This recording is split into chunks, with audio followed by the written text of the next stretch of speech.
રહ્યા છો NN news. હું છું એન્કર અર્પિતા પટેલ. હવે જોઈએ અગત્યના સમાચાર. સુરતનું રમણીય પર્યટન સ્થળ સરથાણા નેચર પાર્ક 3 વર્ષમાં 25 લાખ વ્યક્તિઓએ મુલાકાત લીધી. પ્રાણીઓ અને પક્ષીઓના સંરક્ષણ સાથે સહજ શાંતિ પ્રદાન કરતો સરથાણા નેચર પાર્ક સુરત ઝૂમાંથી કુલ 17 જળબિલાડીઓ અને અન્ય ઝૂ અથવા પ્રાણી સંગ્રહાલયમાં આપવામાં આવી છે. વર્ષ 2024માં અત્યાર સુધીમાં 6.22 લાખ વ્યક્તિઓએ ઝૂની મુલાકાત લીધી, જેના પરિણામે ₹1.74 કરોડની આવક થઈ. સરથાણા નેચર પાર્કના incharge superintendent doctor Rajesh Patel દિવ્યાંગ અને અશક્ત પ્રવાસીઓને રાહત આપવા નેચર પાર્કમાં બેટરી બસ અને વ્હીલચેરની સુવિધા. NN news Surat. દર્શક મિત્રો, એનએન ન્યૂઝને લાઈક, શેર, સબસ્ક્રાઇબ કરો, બેલ આઇકન પ્રેસ કરો જેથી આપને નોટિફિકેશન્સ મળતી રહે. હું doctor Rajesh Patel, incharge superintendent Sarthana nature park, Surat મહાનગરપાલિકા.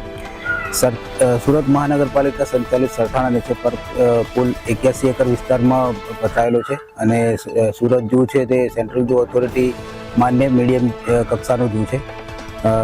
સુરત ઝૂમાં જે સુરત શહેર વિસ્તાર અને આજુબાજુના જિલ્લા વિસ્તારના વાર્ષિક 9 થી 10 લાખ વિઝિટરો મુલાકાત લેતા હોય છે.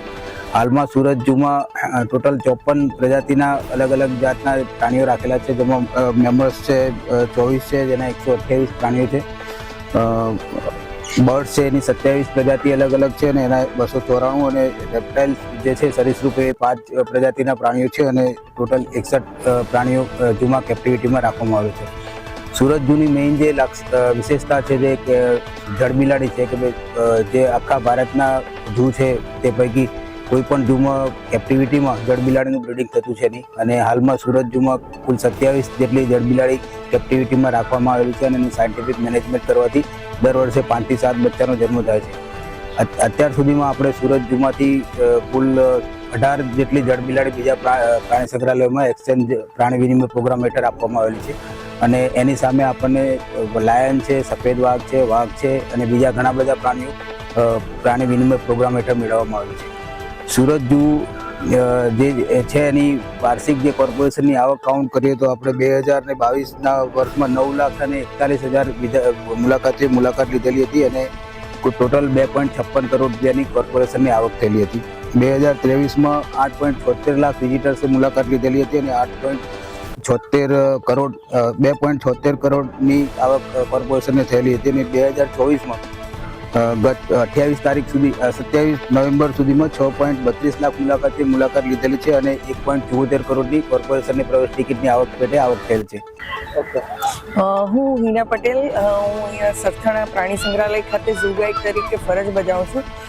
પ્રાણી સંગ્રહાલયનો જે મેઇન મોટો છે કે નાના બાળકોને જે એજ્યુકેશન પ્રત્યે વાળવાના છે, એના માટે અમે અહીંયા વર્ષ દરમિયાન ખૂબ જ સારી એક્ટિવિટીઝ કરીએ છીએ, જેવી કે સ્કૂલમાં ગ્રુપમાં આવતા બાળકોને પ્રાણી સંગ્રહાલય શું છે, પ્રાણી સંગ્રહાલય કેવી રીતે કામ કરે છે, સેન્ટ્રલ ઝૂ ઓથોરિટીનો પ્રાણી સંગ્રહાલયમાં શું ફાળો છે, એવી વિવિધ માહિતી આપવામાં આવે છે. અમે આ જે પ્રાણીઓ છે તે અલગ અલગ જગ્યાથી કેવી રીતે લાવીએ છીએ, એને માટે શું શું કાળજીઓ લેવાની હોય છે, આ પ્રાણીઓની વર્ષ દરમિયાન શું શું કાળજીઓ લેવાની છે, જેમ કે ઋતુઓ વારે વારે ચેન્જ થાય તો એમાં બીમાર ના પડે એ માટે શું કાળજીઓ, એને લગતું પણ શિક્ષણ આપવામાં આવે છે. આ ઉપરાંત 2 થી 8મી ઓક્ટોબર દરમિયાન વાઇલ્ડ લાઇફ વીકનું ઉજવણી કરવામાં આવે છે, જેમાં વિવિધ સ્કૂલોને બાળકોને ફ્રી એન્ટ્રી આપવામાં આવે છે અને એઓને વિવિધ કોમ્પિટિશન જેવી રીતે ડ્રોઈંગ કોમ્પિટિશન છે, સાયક્લોથોન છે, દોડ છે, રેલી છે, એની પણ ઘણી બધી એક્ટિવિટીઝ અમે કરીએ છીએ.